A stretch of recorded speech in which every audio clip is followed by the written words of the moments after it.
بسم الله الرحمن الرحيم الحمد لله رب العالمين والصلاة والسلام على رسول الله الكريم نبينا وسيدنا محمد الأمين وعلى آله وصحبه أجمعين وبعد.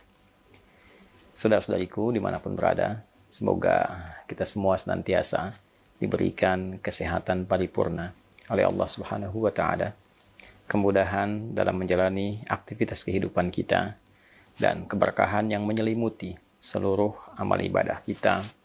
Dengan itu diharapkan semoga kita pulang menghadap pada Allah membawa bekal yang dinilai cukup untuk mengantarkan kita meraih rahmat Allah Subhanahu wa Ta'ala.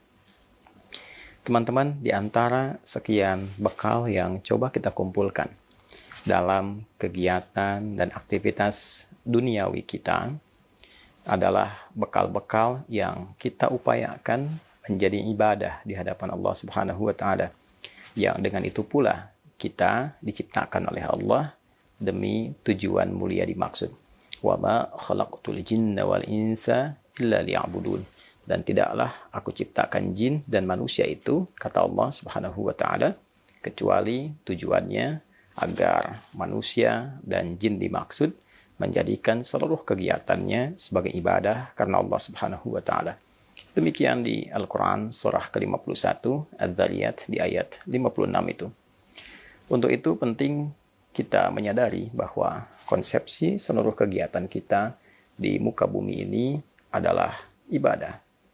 Bukan hanya sholatnya, bukan hanya bacaan Qur'annya, puasanya, pun demikian, seluruh kegiatan kita dari bangun tidur sampai tidur kembali, kita upayakan menjadi ibadah. Itulah sebabnya seluruh kegiatan kita di dalam Islam senantiasa dipandu dan disandingkan dengan doa. Doa itulah selain memberikan pedoman bagi kita bagaimana cara menjalani aktivitas, sekaligus merubah kegiatan itu menjadi ibadah di hadapan Allah Subhanahu wa Ta'ala. Bilapun tidak memahami doa yang terkait dengan kegiatan, maka Nabi membimbing kita untuk menyertakan kalimat Bismillahirrahmanirrahim, atau setidaknya Bismillah, sebelum mengawali kegiatan dimaksud.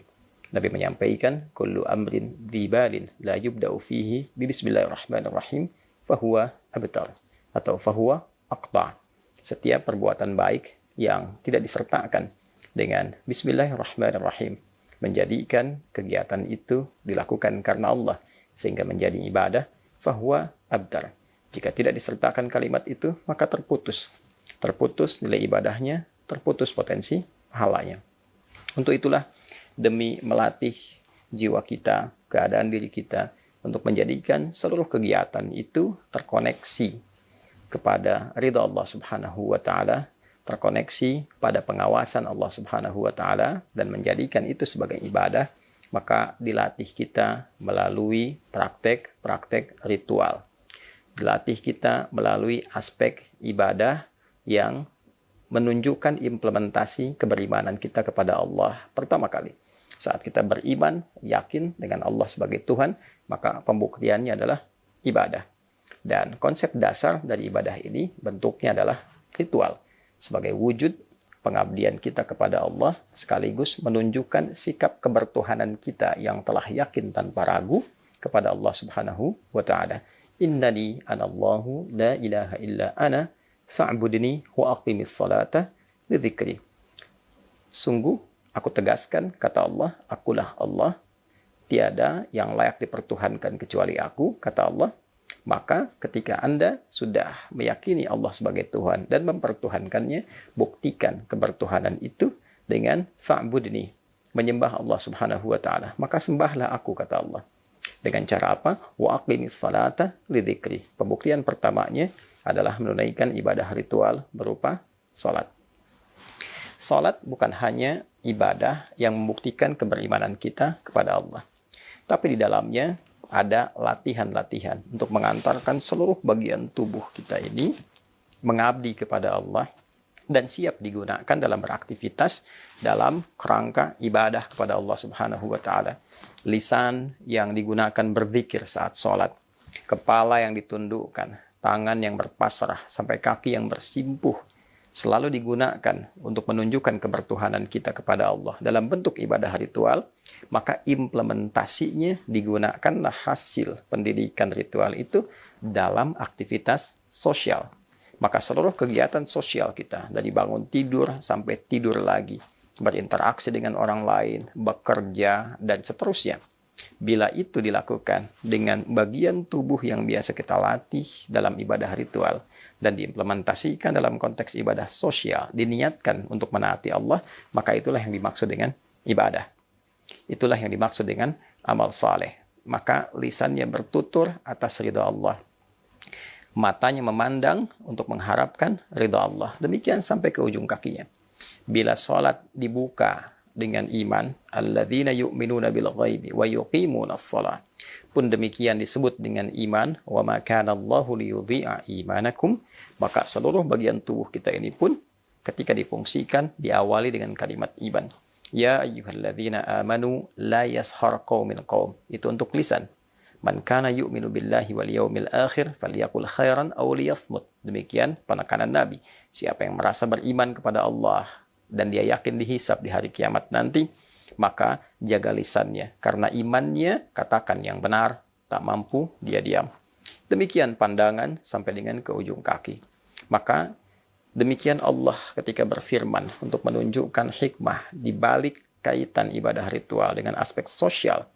Difirmankan di Quran surah ke-29 misalnya, Al-Ankabut ayat ke-45. Inna salata tanha 'anil fahsya'i wal munkar. Ya, sungguh sholat yang dikerjakan dengan benar itu sesuai ketentuan rukunnya, ketentuan syaratnya, maka hasil yang didapatkan akan dibawa dalam konteks kehidupan sosial, mencegah seluruh bagian tubuhnya bertindak yang tidak pantas, perbuatan keji yang bersumber dari syahwat, ataupun juga perbuatan mungkar yang diingkari oleh hati dari sumber nafsu perut dan akal. Demikian ibadah fisik. Pun demikian dengan harta. Harta ketika kita niatkan sebagai ibadah ritual, zakat sebagai pembuktian keimanan kita kepada Allah, membenarkan iman kita. Membenarkan iman disebut dengan tasdiq, perbuatannya disebut dengan sedekah. Karena itu zakat dalam Al-Quran disebut dengan sedekah. Khudh min amwalihim sadaqatan tutahhiruhum wa tuzakkihim biha. Ambil dari harta yang sudah masuk kepada ketentuan itu, masuk nisabnya itu, ambil zakatnya sebagai pembuktian iman. Zakat disebut dengan sedekah. Ketika dikeluarkan pun disebut dengan sedekah. Innamas sadaqatu lil fuqara, dan seterusnya ayat. Sungguh zakat itu dikeluarkan hanya boleh pada 8 golongan berikut. Maka disebut dia dengan sedekah, bentuk jamak sebagai pembuktian iman. Maka implementasi dari keimanan kepada Allah, dari ibadah ritual yang dikeluarkan, muncul aspek sosial, berbagi, perhatian, sinergi, membangun, berkarya, membentuk kebersamaan, itu bagian dari ibadah. Ya, bahkan seorang suami, dia mencari nafkah dan lalu dikelola oleh istrinya, lantas menjadi makanan yang disuapkan kemudian ke mulutnya, itu pun menjadi bagian dari ibadahnya. Itulah konsep ibadah dalam Islam, bukan sekedar diperoleh, kerja, dapat, dihabiskan, selesai. Tidak. Semua punya nilai di hadapan Allah, semua punya nilai yang ditetapkan dalam aturan Islam. Jika ada ibadah fisik, nilainya begitu tinggi. 1 kali perbuatan, setidaknya minimal 10 poin, tergantung kadar keikhlasannya. Man jaa bil hasanati falahu asyru amthaliha. Siapa yang mengerjakan satu perbuatan yang bernilai pahala, maka dia berpeluang mendapatkan 10 nilai kebaikan. Hasanah. Salat disebut dengan hasanah. Innal hasanati yudhibnas sayyi'at. Demikian di Quran surah 11 ayat 114 itu. Ibadah harta lebih tinggi lagi. Setidaknya bila kadar keikhlasannya ditentukan dalam amalannya itu, paling minimal dia berpotensi mendapatkan 700 kali lipat. Al-Baqarah ayat 261 misalnya. Mathalul ladzina yunfiquna amwalahum fi sabilillah kamathali habbatin ambatat sab'a sanabil fi kulli sumbulatin mi'atu habbah. Wallahu yudha'ifu liman yasha' wallahu wasi'un alim. Berpotensi mendapatkan satu benih dikalikan dengan 7 dikalikan 100, 700. Semakin tinggi keikhlasan, semakin tidak berhitung, semakin diberikan tanpa hitungan. Wallahu yudha'ifu liman yasha'.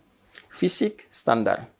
Tidak semua orang punya harta. Saat mengeluarkan harta, maka nilainya lebih daripada ibadah fisik.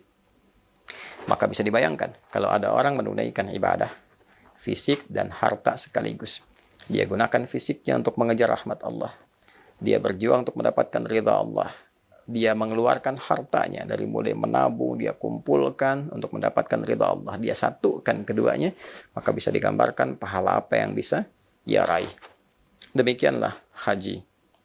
Ketika tiba musimnya, seseorang ingin menunaikannya, bukan sekedar fisiknya saja, bukan sekedar dia datang untuk ibadah, tawaf, wukuf. Dia perlu biaya, dia perlu dana. Ada yang menabung dari 5.000, bahkan 1.000, bahkan berjualan, bahkan menjual asetnya hanya untuk mendapatkan ridha Allah Subhanahu wa ta'ala. Maka dari harta yang terkumpul itu dia gunakan sebagai biaya untuk berangkat, ongkos, naik haji, ONH. Dia gabungkan, dia tunaikan ikhlas karena Allah.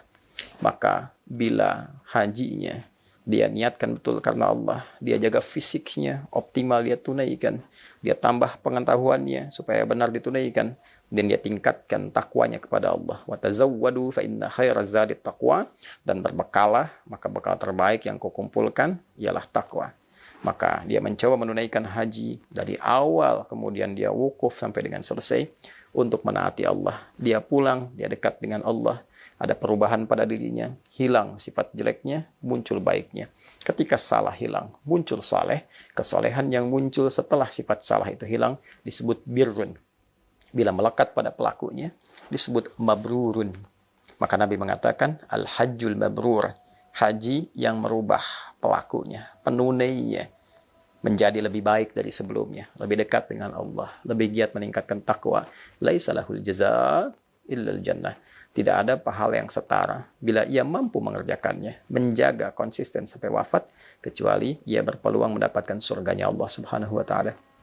Selamat kepada yang terpilih mendapat undangan haji di tahun ini. Semoga dimudahkan, diberkahi, dimabrurkan oleh Allah Subhanahu wa ta'ala. Jaga amanah itu, tunaikan dengan baik. Semoga Allah menerima semua ibadah kita, memuliakan kita, menyelamatkan sampai kembali ke keluarga dengan penuh kebahagiaan. Adi Hidayat. Assalamualaikum warahmatullahi wabarakatuh.